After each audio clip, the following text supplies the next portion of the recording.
Welcome to KPIS. ప్రత్యేకంగా APPSC group 2 mains సంబంధించి ఒక టెస్ట్ సిరీస్ని అనేది లాంచ్ చేయడం జరిగింది.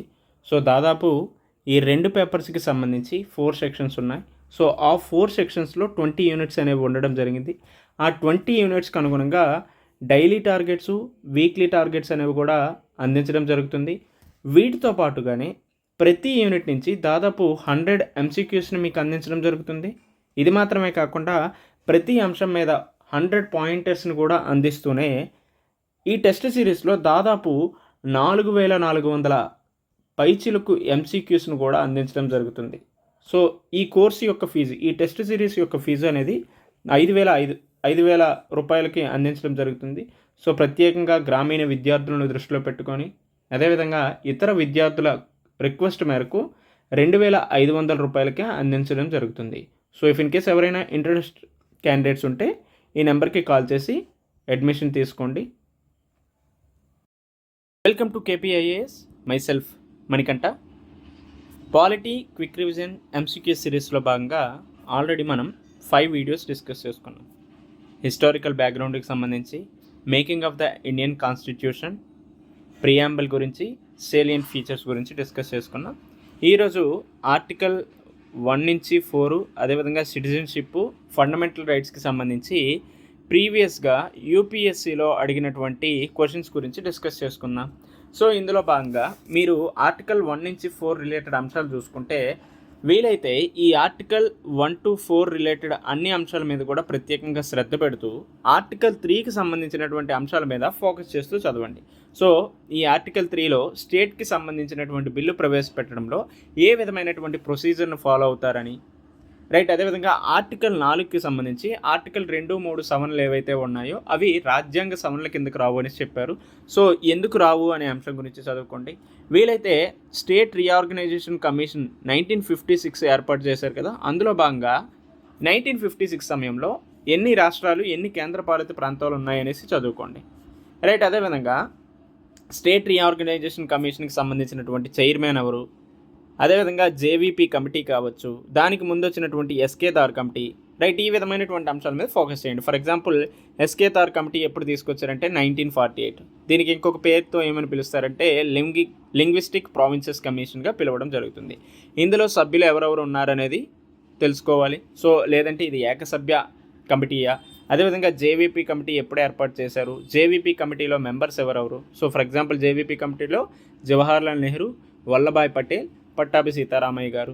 అదేవిధంగా ఇందులో చెప్పినటువంటి రికమెండేషన్స్ ఏంటి. తర్వాత 1953 అక్టోబర్ 1న ఆంధ్ర స్టేట్ అనేది ఫామ్ అవ్వడం జరిగింది. ఆ తర్వాత ఫజల్ ఆలీ కమిషన్ని 1953 డిసెంబర్లో ఫామ్ చేయడం జరిగింది. ఇందులో ఫజల్ ఆలీ గారు కాకుండానే కేఎం ఫణిక్కర్, హెచ్ఎన్ కుంజురు గారు కూడా సభ్యులుగా ఉండడం జరిగింది. సో ఈ విధంగా ఫజల్ ఆలీ కమిషన్ ఎప్పుడు ఏర్పాటైంది, అందులో సభ్యులు ఎవరెవరు ఉన్నారు అని అడగడానికి స్కోప్ ఉంది. అదేవిధంగా ఇందులో ఏ రికమెండేషన్స్ గురించి చెప్పడం జరిగింది. సో ఇది 1 లాంగ్వేజ్ 1 స్టేట్కి ప్రోగా ఉందా లేదా, ఈ కాన్సెప్ట్కి ప్రోగా ఉందా లేదా అనే అంశం గురించి చదువుకోవాలి. తర్వాత మెయిన్గా ఇందులో రికమెండేషన్స్ ఏంటి, స్టేట్ రీఆర్గనైజేషన్ కమిషన్ ద్వారా ఏ రాష్ట్రాలు ఏర్పడ్డాయి, ఎన్ని కేంద్రపాలిత ప్రాంతాలు ఉన్నాయి, సో ప్రస్తుతం ఎన్ని రాష్ట్రాలు, ఎన్ని కేంద్రపాలిత ప్రాంతాలు ఉన్నాయి, ఒక క్రొనాలజీగా గుర్తుపెట్టుకోవాల్సిన అవసరం ఉంది. ఫర్ ఎగ్జాంపుల్ చూసుకుంటే ఆంధ్ర. సో ఆంధ్ర రాష్ట్ర అవతరణ అనేది పొట్టి శ్రీరాములు గారు అమరజీవులు అయిన తర్వాత 1953 అక్టోబర్ 1న మొట్టమొదటిసారిగా భాషా ప్రాతిపదికన ఆంధ్ర రాష్ట్రం అనేది ఏర్పడింది. ఆ తర్వాత గుజరాత్ నుంచి మహారాష్ట్ర ఏర్పడడం జరిగింది. So right. అదేవిధంగా నాగాలాండ్ అనేది 1962లో ఏర్పడడం జరిగింది. తర్వాత హర్యానా చూసుకుంటే 1966లో పంజాబ్ నుంచి వేరవడం జరిగింది. తర్వాత హిమాచల్ ప్రదేశ్ అనేది 1970న ఏర్పడింది. మణిపూర్, త్రిపుర, మేఘాలయ అనేవి 1972లో ఏర్పడడం జరిగింది. తర్వాత మిజోరాం చూసుకుంటే 1987లోను, అరుణాచల్ ప్రదేశ్, గోవా 1987లో ఏర్పడడం జరిగింది. సో ఈ విధంగా 1972లో ఏర్పడినటువంటి రాష్ట్రాలు ఏవేవి అని అడగచ్చు. ఆ తర్వాత 1987లో ఏర్పడినటువంటి రాష్ట్రాలు ఏమని అడగచ్చు. అలా కాకపోతే 1960 నుంచి 1975 మధ్యలో ఏర్పడినటువంటి రాష్ట్రాలు ఏవేవి, ఎన్ని ఉన్నాయి అనేసి కూడా అడగడానికి స్కోప్ ఉంది. కాబట్టి ఈ అంశాల మీద ఫోకస్ చేయండి. అదేవిధంగా ఛత్తీస్గఢ్, ఉత్తరాంచల్, జార్ఖండ్ అనేవి 2000 ఇయర్లో 3 రాష్ట్రాలు ఏర్పడడం జరిగింది. తర్వాత 2014లో తెలంగాణ ఏర్పడింది.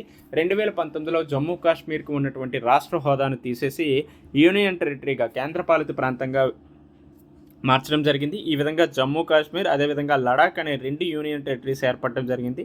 సో ఈ విధంగా చూసుకుంటే ప్రస్తుత భారతదేశంలో ఎన్ని స్టేట్స్, ఎన్ని కేంద్రపాలిత ప్రాంతాలు ఉన్నాయి అనేది అడగడానికి స్కోప్ ఉంది. సో ఇఫ్ ఇన్ కేస్ ఎవరికైనా తెలిస్తే భారతదేశంలో ఎన్ని స్టేట్స్, ఎన్ని యూనియన్ టెరిటరీస్ ఉన్నాయి అనేది కామెంట్స్ రూపంలో తెలియజేయండి. సో దీనికి సంబంధించినటువంటి ఎంసీక్యూస్ మనం ఇప్పుడు చూసుకుంటే, so first the reorganisation of the Indian states on linguistic basis took place in. So reorganisation of Indian state అనేది ఎప్పుడు ఏర్పాటు అవ్వడం జరిగింది అనేది అడిగారు. సో ఎస్ఆర్సీ కమిషన్ ఎప్పుడు ఏర్పాటు అయిందంటే 1956లో ఏర్పాటు అయింది. సో ఈ స్టేట్ రీఆర్గనైజేషన్ కమిషన్ యొక్క చైర్మన్ ఎవరు ఉండడం జరిగిందంటే ఫజల్ అలీ గారు ఉండడం జరిగింది అనేది గుర్తుపెట్టుకోండి. అదేవిధంగా ఈ రిలేటెడ్గానే వీలైతే ఇంటర్ స్టేట్ రివర్ వాటర్ డిస్ప్యూట్కి సంబంధించి ట్రిబ్యునల్ ఏర్పాటు అవ్వచ్చు. అదేవిధంగా ఈ రివర్ వాటర్ డిస్ప్యూట్స్కి సంబంధించినటువంటి చట్టాలు కావచ్చు, రివర్ వాటర్ డిస్ప్యూట్కి సంబంధించి బోర్డ్స్ను కూడా 1956లోనే ఏర్పాటు చేశారు. సో ఈ అంశాల గురించి కూడా గుర్తుపెట్టుకోండి. సో ఎక్కడైతే స్టేట్ రీఆర్గనైజేషన్ సంబంధించి ఎప్పుడు ఏర్పడింది అనేసి అంటే 1956లో గుర్తుపెట్టుకోండి. అదేవిధంగా ఫజల్ అలీ కమిషన్, ఇందులో ఉన్నటువంటి సభ్యుల గురించి మెంబర్స్ ఎవరెవరు ఉన్నారంటే కేఎం ఫణికర్, హెచ్ఎన్ కుంజరు గారు ఉండడం జరిగింది.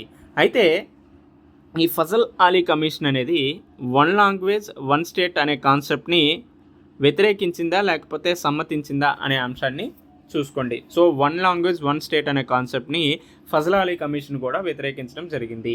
సో ఇంకొక క్వశ్చన్ చూసుకుంటే, the following states were created after 1960, arrange them in chronological order. So 1960 తర్వాత ఏర్పడినటువంటి రాష్ట్రాలని ఒక క్రమ పద్ధతిలో ఏర్పాటు చేయండి అనేసి అడిగారు. సో ఇందులో భాగంగా హర్యానా, సిక్కిం, మేఘాలయ, నాగాలాండ్. సో ఇది చూసుకుంటే ఆప్షన్ ఏమవుతుంది? సో దీనికి 5 సెకండ్స్ టైం తీసుకుని ఆన్సర్ చేయండి. సో మీ అందరికీ తెలుసు ఆప్షన్ ఏ. సో ఏంటి ఏ? నాగాలాండ్ అనేది 1962లో ఏర్పడడం జరిగింది. తర్వాత హర్యానా అనేది 1966లో ఏర్పడింది. తర్వాత సిక్కిం అనేది 1975లో ఏర్పడింది. మేఘాలయ అనేది 1972లో ఏర్పడడం జరిగింది. ఈ విధంగా DACB. సో ఈ విధంగా ఒక క్రొనాలజికల్ ఆర్డర్లో గుర్తుపెట్టుకోవాలి. అదేవిధంగా 1972లో ఎన్ని రాష్ట్రాలు ఏర్పడ్డాయి అనేసి, 1987లో ఎన్ని రాష్ట్రాలు ఏర్పడ్డాయి, 2000లో ఎన్ని రాష్ట్రాలు ఏర్పడ్డాయి, అవి ఏ ఏ రాష్ట్రాలు అనేసి కూడా అడగడానికి స్కోప్ ఉంది. కాబట్టి ఈ అంశాల మీద ఫోకస్ చేస్తూ చదవండి.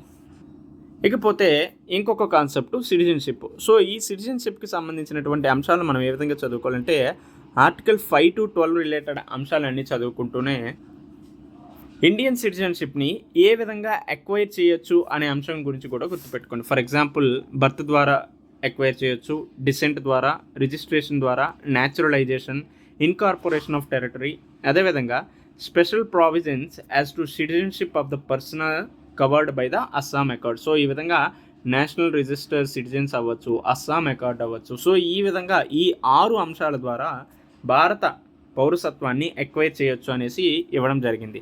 సో ఈ 6 అంశాలను కూడా గుర్తుపెట్టుకోండి, ఎందుకంటే ఎగ్జామ్ పర్స్పెక్టివ్లో ఈ విధంగా అడగడానికి స్కోప్ ఉంది. అదేవిధంగా ఇండియన్ సిటిజన్షిప్ని ఏ విధంగా లూజ్ అవ్వచ్చు అనే అంశం గురించి కూడా గుర్తుపెట్టుకోండి. For example 1 renunciation, termination, deprivation. So ఈ విధంగా స్వచ్ఛందంగా విడిచిపెట్టుకోవచ్చు. అదేవిధంగా ఆటోమేటిక్ ప్రాసెస్ ద్వారా టెర్మినేషన్ అవ్వచ్చు. దట్ మీన్స్ వేరే సిటిజన్షిప్ని పొందడం వల్ల భారతదేశ పౌరసత్వం అనేది నార్మల్గానే ఆటోమేటిక్గానే టెర్మినేషన్ అవ్వడం జరుగుతుంది. అదేవిధంగా డిప్రవేషన్ అంటే కొన్నిసార్లు ఫ్రాడ్యులెంట్గా, ఫాల్స్ రిప్రజెంటేషన్, కన్సీల్మెంట్ ఇటువంటి చర్యల ద్వారా పౌరసత్వం పొందినప్పుడు ఖచ్చితంగా అది కూడా రద్దు అవుతుందనేసి చదువుకోవాలి. అయితే దీనికి సంబంధించినటువంటి అంశాలు చూసుకుంటే మెయిన్గా చదవాల్సింది అస్సాం అకార్డుకి సంబంధించినటువంటి అంశాల గురించి చదువుకోండి. సో రీసెంట్గా సిటిజన్షిప్ అమెండ్మెంట్ యాక్ట్ 2019 తీసుకురావడం జరిగింది. సో ఆ అంశాలతో పాటునే అస్సాం అకార్డ్ని కూడా చదువుకోండి, ఎందుకంటే ఈ అస్సాం అకార్డ్ని ఈవెన్ ఏపీఎస్సీ గ్రూప్ 2 ప్రిలిమ్స్లో కూడా అడగడం జరిగింది. కాబట్టి ఈ అంశం మీద ఫోకస్ చేస్తూ చదవండి. అదేవిధంగా పౌరసత్వ సవరణ చట్టం 2019ని కూడా చదువుకోవడానికి ప్రయత్నించండి. అందులో ఉన్నటువంటి ముఖ్యమైనటువంటి ఫీచర్స్ ఏంటి అనే అంశాన్ని చదువుకోండి. తర్వాత నేషనల్ రిజిస్టర్ ఆఫ్ సిటిజన్స్ గురించి చదవండి. దీనికి సంబంధించి ఎంసీక్యూస్ చూసుకుంటే, with reference to India consider the following statement. So 1 there is only 1 citizenship and 1 domicile. A citizen by birth only can become the head of the state. A foreigner once granted citizenship cannot be deprived of it under any circumstances. So ఇక్కడ మీరు ఎప్పుడైనా ఒక ప్రశ్నను చూసేటప్పుడు అందులో ఏవైనా extreme statements ఉన్నాయా అనే అంశాన్ని ఖచ్చితంగా పరిశీలించండి. ఎందుకంటే ఎక్స్ట్రీమ్ స్టేట్మెంట్స్ ఏవైనా ఉంటే అవి ఖచ్చితంగా తప్పు అవ్వడానికి స్కోప్ ఉంటుంది. సో ఈ విధంగా ఇందులో ఎక్స్ట్రీమ్ స్టేట్మెంట్స్ ఎక్కడ ఉన్నాయో చూడండి. The foreigner once granted citizenship cannot be deprived of it under any circumstances. ఏ సర్కమ్స్టాన్సెస్లో అయినా డిప్రైవ్ చేయకూడదు అని చెప్పారు, కాకపోతే ఇది తప్పు. సో కొన్ని సిచ్యువేషన్స్ ఉంటాయి, కొన్ని సర్కమ్స్టాన్సెస్ ఉంటాయి, అటువంటి సమయాల్లో డిప్రైవ్ చేయొచ్చు అనేసి ఉండడం జరుగుతుంది. సో ఈ విధంగా చూసుకుంటే ఏది రైటో అని అడిగారు. సో అప్పుడు మూడవది తప్పు అవుతుంది. సో ఈ విధంగా ఈ రెండిట్లోనే ఆన్సర్ ఉంటుందని తెలుస్తుంది కదా. తర్వాత రెండవది కూడా చూసండి. So a citizen by birth only can become the head of the state. So ఇక్కడ ఇండియా గురించి అడిగారు కాబట్టి ఇండియాలో న్యాచురలైజేషన్ ద్వారా అవ్వచ్చు, బర్త్ ద్వారా అవ్వచ్చు, రిజిస్ట్రేషన్ ద్వారా ఏ విధంగా కూడా భారత పౌరసత్వాన్ని పొందారు అంటే ఖచ్చితంగా రాష్ట్రపతిగా ఎన్నుకోవడానికి అర్హులుగా చెప్పవచ్చు. కావున ఇది కూడా తప్పు అవుతుంది. అదే ఇఫ్ ఇన్ కేస్ యూఎస్ఏకి సంబంధించినటువంటి అంశం ఇస్తే ఇది ఖచ్చితంగా రైట్ అవుతుంది, కానీ ఇండియాకి సంబంధించినటువంటి అంశం కాబట్టి ఇది తప్పు అవుతుంది. సో ఈ విధంగా రెండోది కూడా తప్పు అవుతుంది కాబట్టి ఈ మూడు ఆన్సర్స్ని ఎలిమినేట్ చేస్తే ఆన్సర్ 1 అవుతుంది. సో ఆన్సర్ 1 ఏంటి అనే అంశాన్ని కూడా చూద్దాం. There is only one citizenship and one domicile. So మన భారతదేశంలో ఏక పౌరసత్వాన్ని అనుసరించడం జరుగుతుంది. సో ఈ విధంగా 1 సిటిజన్షిప్ 1 డొమిసైల్ అనేది ఉండడం జరిగింది కాబట్టి ఆన్సర్ ఏ ఈజ్ కరెక్ట్ అనేది మనకి తెలుస్తుంది. సో ఈ విధంగా మనం ఆర్టికల్ 1 to 4 అదేవిధంగా ఆర్టికల్ 5 to 11 రిలేటెడ్గా అంశాలు మనం చదువుకోవాల్సిన అవసరం ఉంది. సో ప్రత్యేకంగా ఆర్టికల్ 1 to 4లో అయితే ఆర్టికల్ 1లో ఉన్నటువంటి ముఖ్యమైనటువంటి నిబంధనల గురించి చదువుకోవాలి. అదేవిధంగా ఆర్టికల్ 2 రిలేటెడ్గా ఏవేవి ఇంపార్టెంట్ అంశాలు ఉన్నాయి, ఆర్టికల్ 3లో స్టేట్ బిల్స్కి సంబంధించినటువంటి ప్రొసీజర్ ఏంటి అనే అంశాన్ని. సో ఈ 3 ఆర్టికల్ని గుర్తుపెట్టుకోవాలి. ఎట్ ది సేమ్ టైం అటు టెరిటరీ ఆఫ్ ఇండియా అంటే ఏంటి, యూనియన్ ఆఫ్ స్టేట్స్ అంటే ఏంటి, యూనియన్ టెరిటరీస్ అంటే ఏంటి. సో ఈ విధంగా ఈ అంశాలన్నింటినీ పరిశీలిస్తూనే ఎక్స్క్లూజివ్ ఎకనామిక్ జోన్స్ అంటే ఏంటి అనేది మనకి పూర్తిగా ఆర్టికల్ 1లో ఉండడం జరుగుతుంది కాబట్టి ఈ అంశాలన్నింటినీ ఫోకస్ చేయండి. ఎందుకంటే ఈవెన్ మనకి టెరిటరీస్ ఆఫ్ ఇండియా అనే దానికి అర్థ వివరణ ఇవ్వండి అనేసి మనకి ఏపీపీఎస్సీ గ్రూప్ 1 మెయిన్స్లో ప్రిలిమ్స్లో కూడా అడగడం జరిగింది కాబట్టి ఈ పదాలను కూడా గుర్తుపెట్టుకోండి. అదేవిధంగా ఆర్టికల్ 1లో ఉన్నటువంటి ఇండియా దట్ ఈజ్ భారత్ అనేది ఇవ్వడం జరిగింది కదా. సో ఈ విధంగా ఇండియా దట్ ఈజ్ భారత్ అనే అంశం ఆర్టికల్ 1లో ఇవ్వబడిందా లేదని అడగచ్చు. అదేవిధంగా ఆర్టికల్ 1లో ఫెడరేషన్ అనే పదం ఉందా లేకపోతే యూనియన్ ఆఫ్ స్టేట్స్గా గుర్తించడం జరిగిందా అని అడుగుతారు. అదేవిధంగా ఆర్టికల్ 3కి సంబంధించినటువంటి ప్రొసీజర్, ఈ స్టేట్ బిల్కి సంబంధించినటువంటి ప్రొసీజర్ ఏ విధంగా ఫాలో అవుతారు, లేదంటే రాష్ట్రపతి ముందస్తుగానే అనుమతి తీసుకొని బిల్లును ప్రవేశపెట్టాలా, రైట్, రాష్ట్రపతి స్టేట్ అసెంబ్లీకి బిల్లును సిఫారసు చేయొచ్చా, ఒకవేళ స్టేట్ అసెంబ్లీ బిల్లుని ఆమోదించకపోయినా దాన్ని వీగిపోయినా అప్పుడు రాష్ట్రపతి ఏ విధమైనటువంటి చర్యలు తీసుకుంటారు, ఆ తర్వాత లోక్సభ రాజ్యసభలో ఏ విధంగా ఈ బిల్లును పాస్ చేయడం జరుగుతుంది, స్పెషల్ మెజారిటీతోనా లేకపోతే సింపుల్ మెజారిటీతోనా, లేదంటే ఇఫ్ ఇన్ కేస్ రెండు సభల మధ్య కూడా ఒక స్తంభన ఏర్పడితే దానికి సంబంధించి ఏదైనా జాయింట్ సెషన్ ఏర్పాటు చేయవచ్చా, రైట్. అదేవిధంగా లోక్సభ రాజ్యసభ రెండూ ఆమోదించిన తర్వాత రాష్ట్రపతి ప్రెసిడెంట్ దగ్గరికి వెళ్ళినప్పుడు దాన్ని వీటో అధికారాలు ఉంటాయా, ఇటువంటి అన్ని అంశాల్లో చదువుకోవాలి. అదేవిధంగా ఆర్టికల్ 5 to 11కి సంబంధించి ఇక్కడ డేట్స్ ఏవైతే ఉంటాయో వాటి మీద ఫోకస్ చేస్తూ చదువుకోండి, రైట్. ఇది మాత్రమే కాకుండా ఇందాక చెప్పినట్టే నేషనల్ రిజిస్టర్ సిటిజన్స్ అనేది ఇటీవల కాలంలో ఎక్కువగా న్యూస్లో ఉంది. అదేవిధంగా సిటిజన్షిప్ అమెండ్మెంట్ యాక్ట్ 2019 అనే అంశం ఎక్కువగా న్యూస్లో ఉంది. సో ఇందులో వచ్చినటువంటి ముఖ్యమైనటువంటి అంశాలు ఫీచర్స్ గురించి చదువుకోవాలి. అదేవిధంగా భారతదేశ పౌరసత్వాన్ని ఏ విధంగా ఎక్వైర్ చేయొచ్చు అనే అంశం గురించి చెప్పాం. ఫర్ ఎగ్జాంపుల్ 5 waysలో ఎక్వైర్ చేయొచ్చు అని చెప్పాం కదా, ఆ విధంగా.